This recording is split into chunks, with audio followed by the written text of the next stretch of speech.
ओम शांति। 21 अप्रैल 2026। बाबा के महावाक्य। मीठे बच्चे, ज्ञान सागर बाप आए हैं तुम बच्चों के सम्मुख ज्ञान डांस करने। तुम होशियार सर्विसेबल बनो तो ज्ञान की डांस भी अच्छी हो। प्रश्न। संगम युग पर तुम बच्चे अपने में कौन सी हॉबी आदत डालते हो? उत्तर। याद में रहने की। यही है रूहानी हॉबी। इस हॉबी के साथ साथ तुम्हें दिव्य और अलौकिक कर्म भी करने हैं। तुम हो ब्राह्मण, तुम्हें सबको सच्ची सच्ची कथा जरूर सुनानी है। सर्विस की भी तुम बच्चों में हॉबी होनी चाहिए। गीत। धीरज धर मनुवा। ओम शांति। जैसे कोई हॉस्पिटल में बीमार होते हैं तो पेशेंट दुख से छूटने की आश रखते हैं। डॉक्टर से पूछते हैं, क्या हाल है, कब यह बीमारी छूटेगी? वह तो सब हैं हद की बातें, यह है बेहद की बात। बाप आकर बच्चों को राय देते हैं। यह तो बच्चे जान चुके हैं कि बरोबर सुख और दुख का खेल है। यूं तो तुम बच्चों को सतयुग में जाने से भी जास्ती फायदा यहाँ है, क्योंकि जानते हो कि इस समय हम ईश्वरीय गोद में हैं, ईश्वरीय औलाद हैं। इस समय हमारी बहुत ऊंच ते ऊंच गुप्त महिमा है। मनुष्य मात्र बाप को शिव, ईश्वर, भगवान भी कहते हैं, परंतु जानते नहीं हैं, बुलाते रहते हैं। ड्रामानुसार ही ऐसा हुआ है। ज्ञान और अज्ञान दिन और रात गाते भी आते हैं, परंतु तमो प्रधान बुद्धि ऐसे बन गए हैं जो अपने को तमो प्रधान समझते ही नहीं है। किसकी तकदीर में बाप का वर्षा हो तब तो बुद्धि में बैठ सके। बच्चे जानते हैं कि हम बिल्कुल ही घोर अंधियारे में थे। अब बाप आया है तो कितना सोझरा मिला है। बाप जो नॉलेज समझाते हैं वह कोई भी वेद शास्त्र ग्रंथ आदि में नहीं है। वह भी बाप सिद्ध कर बताते हैं। तुम बच्चों को रचता और रचना के आदि मध्य अंत की रोशनी देता हूँ। वह फिर प्रायलोप हो जाती है। मेरे बिगर फिर किसको ज्ञान मिल ना सके। फिर यह ज्ञान प्रायलोप हो जाता है। समझ में आता है कि कलयुग पास्ट हुआ, फिर 5000 वर्ष बाद रिपीट होगा। यह है नई बात।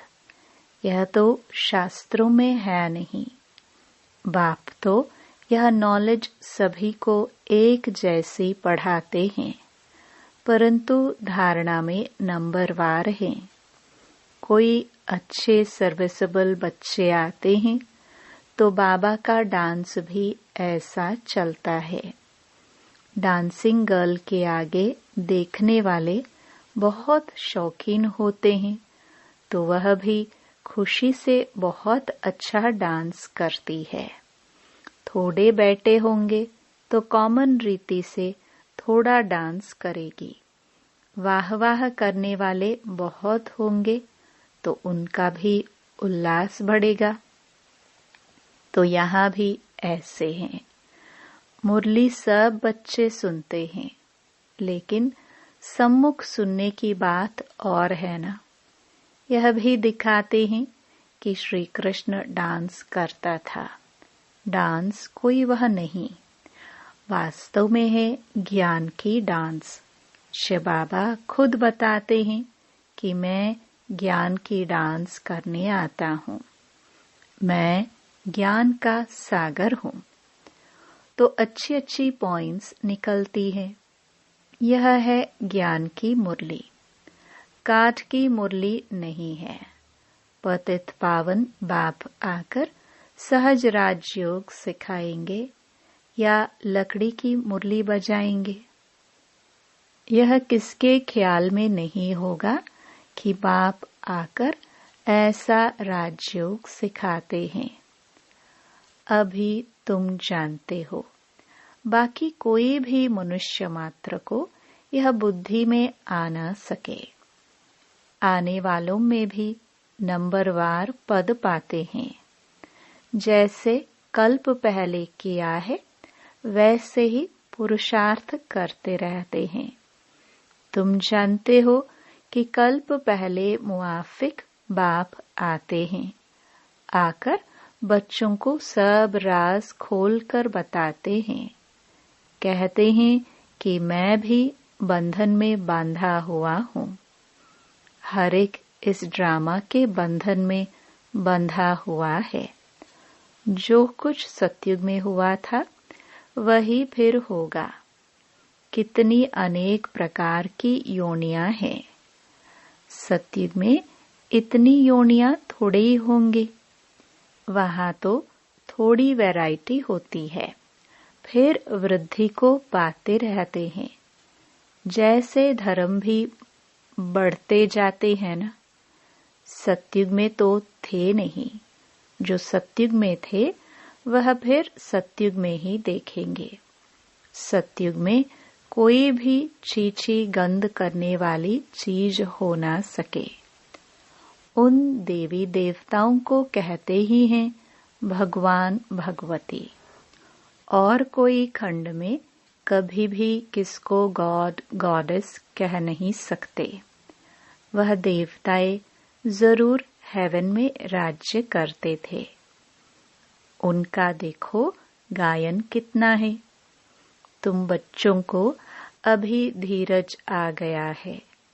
तुम जानते हो हमारा मर्तबा कितना ऊंच है व कम है। हम कितने मार्क्स से पास होंगे। हर एक अपने को समझ तो सकते हैं ना कि फलाना अच्छी सर्विस कर रहा है। हाँ, चलते चलते तूफान भी आ जाते हैं।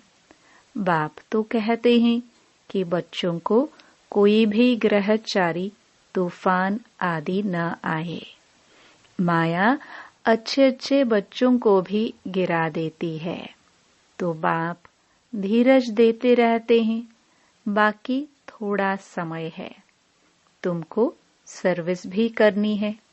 स्थापना हो गई फिर तो जाना ही है।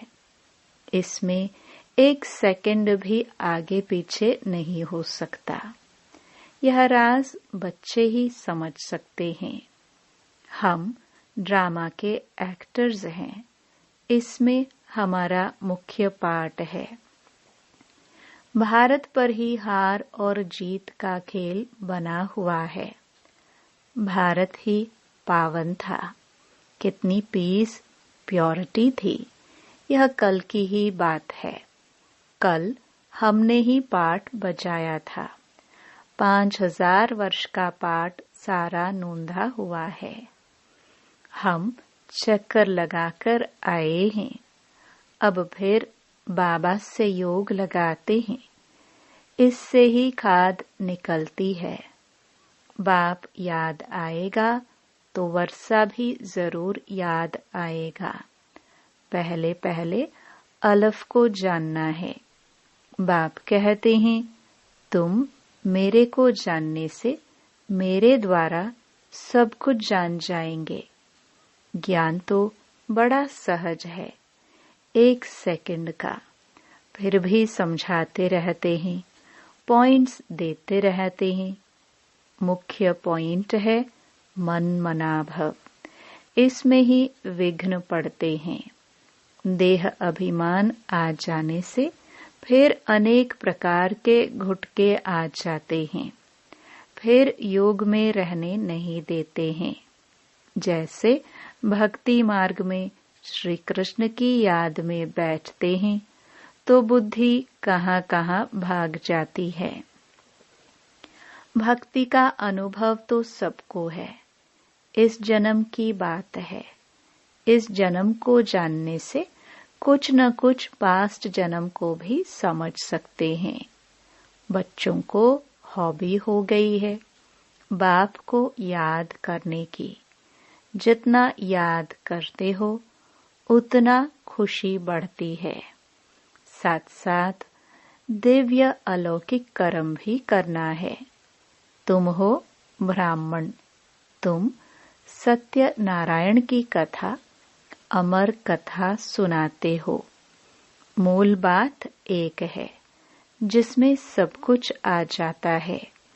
याद से ही विकर्म विनाश होते हैं।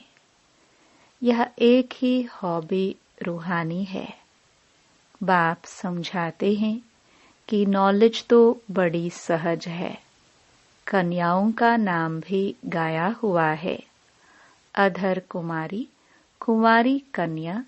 कुंवारी का नाम सबसे ज्यादा बाला है। उनको कोई बंधन नहीं है। वह पति तो विकारी बना देते। यह बाप तो स्वर्ग में ले जाने के लिए श्रृंगारते हैं। स्वीट सागर में ले जाते हैं।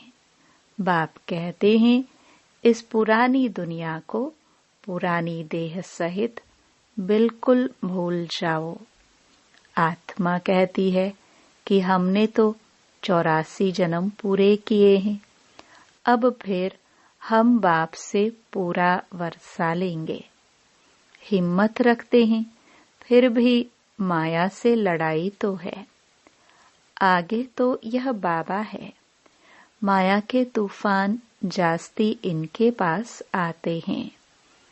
बहुत आकर पूछते हैं कि बाबा हमको ये होता है। बाबा बताते हैं कि बच्चे, हाँ, यह तूफान तो जरूर आएंगे। पहले तो मेरे पास आते हैं, अंत में सब कर्मातीत अवस्था को पालेंगे। यह कोई नई बात नहीं है। कल्प पहले भी हुआ था। ड्रामा में पार्ट बचाया। अब फिर वापस घर जाते हैं। बच्चे जानते हैं यह पुरानी दुनिया नरक है। कहते भी हैं कि यह लक्ष्मी नारायण क्षीर सागर में रहते थे। इन्हों के मंदिर कितने अच्छे अच्छे बनाते हैं। पहले पहले मंदिर बनाया होगा तो क्षीर दूध का ही तालाब बनाकर विष्णु की मूर्ति को बिठाया होगा। बहुत अच्छे अच्छे चित्र बनाकर पूजा करते थे। उस समय तो बहुत ही सस्ताई थी। बाबा का सब देखा हुआ है। बरोबर यह भारत कितना पवित्र क्षीर का सागर था। दूध घी की जैसे नदियाँ थी। यह तो महिमा दे दिया है।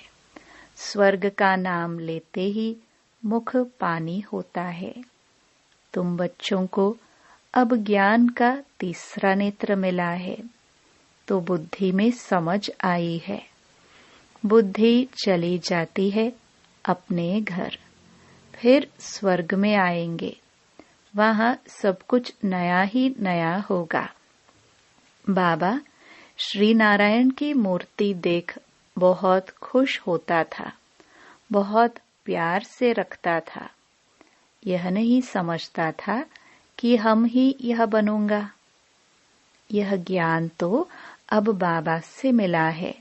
तुमको ब्रह्मांड और सृष्टि चक्र के आदि मध्य अंत का ज्ञान है। जानते हो कि हम कैसे चक्कर लगाएंगे। बाबा हमको राजयोग सिखला रहे हैं। तुम बच्चों को बहुत खुशी होनी चाहिए। बाकी थोड़ा समय है। शरीर को कुछ न कुछ तो होता रहता है।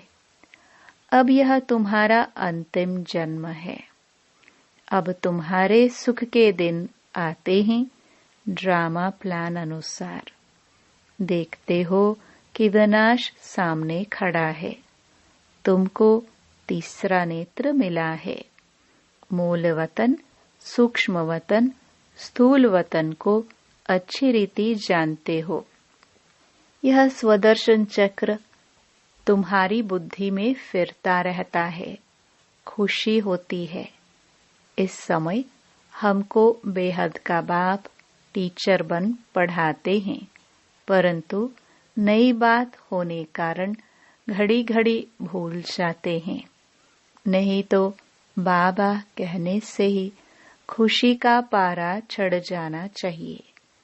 राम तीर्थ श्री कृष्ण का भक्त था, तो श्री कृष्ण के दर्शन के लिए कितना करते थे।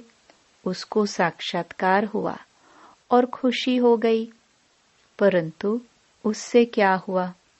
मिला तो कुछ भी नहीं।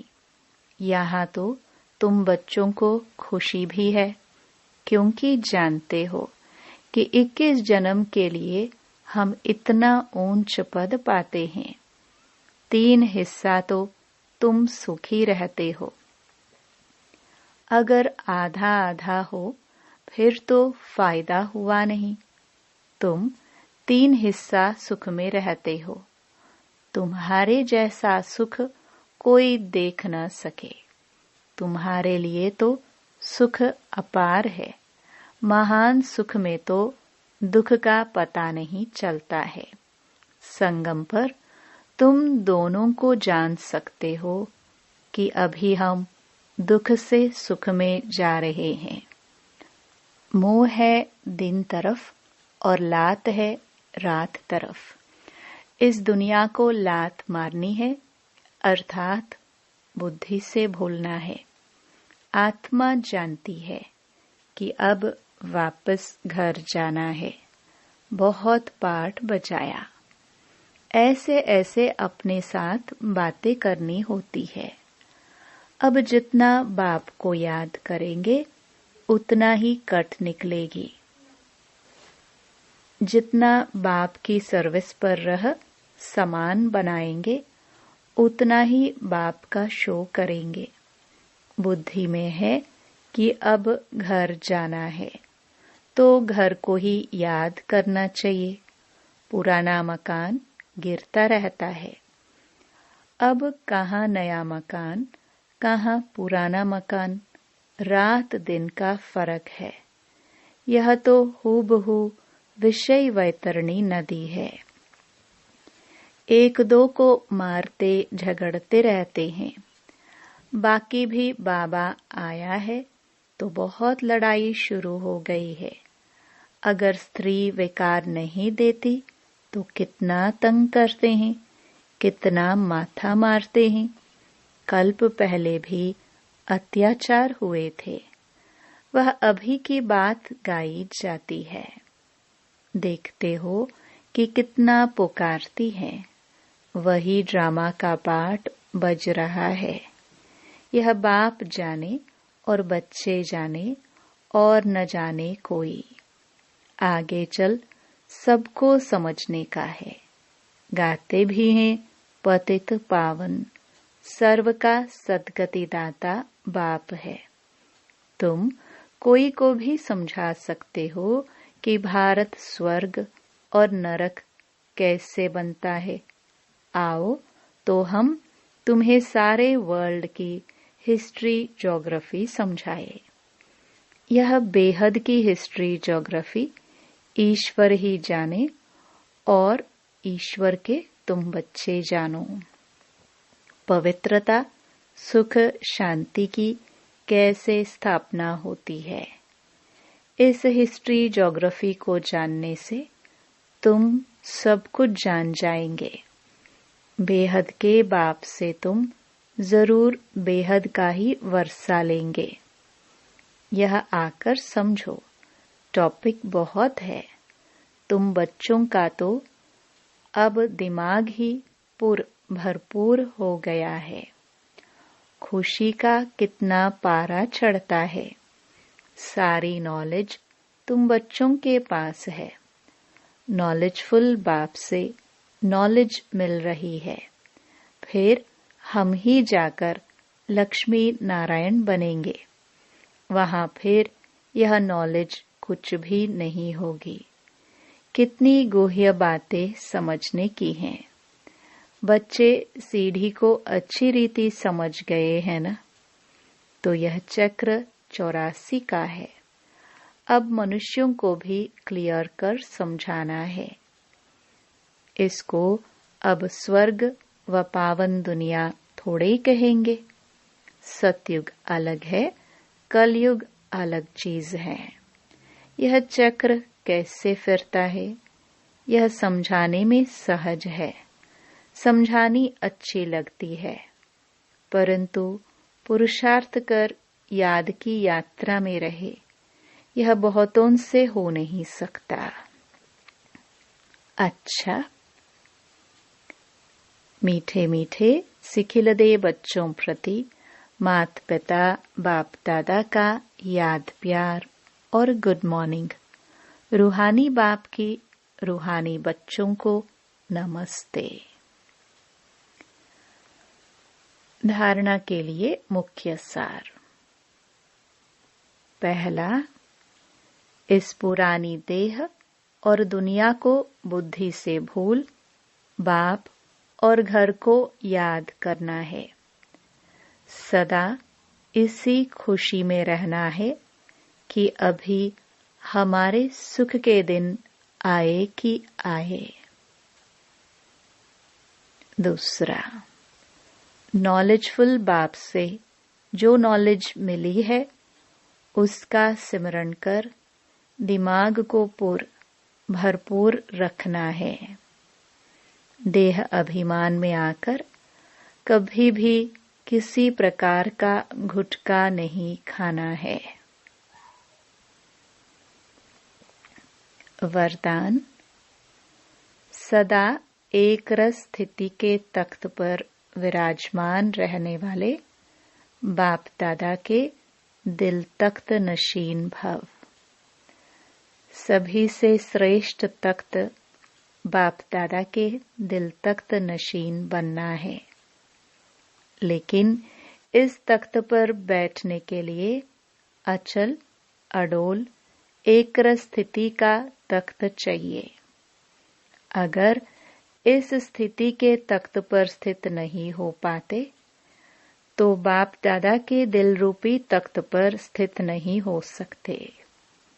इसके लिए अपने भ्रकटी के तख्त पर अकाल मूर्त बन स्थित हो जाओ। इस तख्त से बार बार डगमग न हो तो बाप दादा के दिल तख्त पर विराजमान हो सकेंगे। स्लोगन, शुभ चिंतन द्वारा नेगेटिव को पॉजिटिव में परिवर्तन करो। ये अव्यक्त इशारे महान बनने के लिए मधुरता और नम्रता का गुण धारण करो। ब्रह्मा बाप अपने हर बच्चे के चेहरे पर एक तो सदा रूहानियत की मुस्कुराहट देखना चाहते हैं और दूसरा मुख से सदा मधुर बोल सुनना चाहते हैं। एक शब्द भी मधुरता के बिना नहीं हो। चेहरे पर रूहानियत हो, मुख में मधुरता हो और मन बुद्धि में सदा शुभ भावना, रहम दिल की भावना, दातापन की भावना हो। हर कदम में फॉलो फादर हो। यही पालना का रिटर्न दो। ओम शांति।